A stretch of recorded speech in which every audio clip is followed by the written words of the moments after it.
Hi everyone! Welcome back again to my YouTube channel. This is Miss L, and FYI, I am very passionate about teaching and learning, and I love sharing my knowledge with others.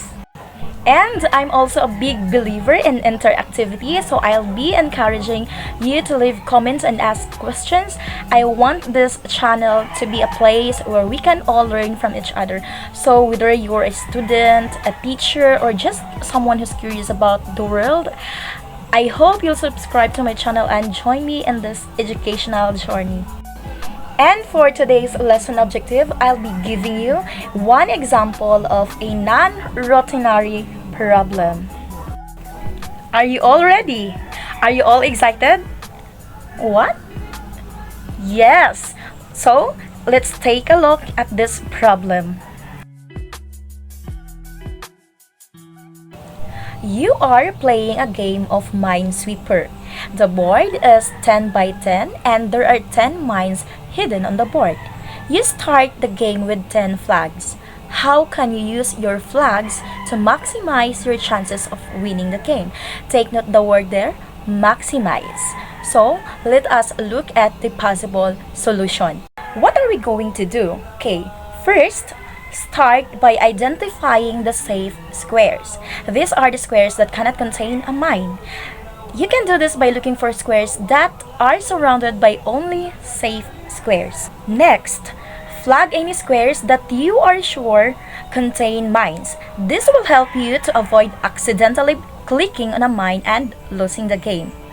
Then, use your remaining flags to protect the squares that are most likely to click on. These are the squares that are near to the other squares that you have already flagged as mines. And lastly, click on the remaining squares carefully. If you are not sure whether a square contains a mine, it is better to flag it than to click on it. Here is a step-by-step example of how to solve this particular problem. So let's take a look at the table. Okay, the safe squares are marked with an S and the mines are marked with an M. We can identify the safe squares by looking for squares that are surrounded by only safe squares. For example, the squares in the first column are all safe because they are only surrounded by safe squares. So try to take a look at the first column. So they are all marked as safe. We can flag any squares that we are sure contain mines. For example, we can flag the square in the bottom right corner because it is surrounded by 3 mines. We now have 7 flags left.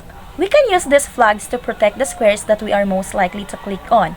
For example, we can flag the squares in the second column because they are near to the square in the bottom right corner that we have already flagged as a mine.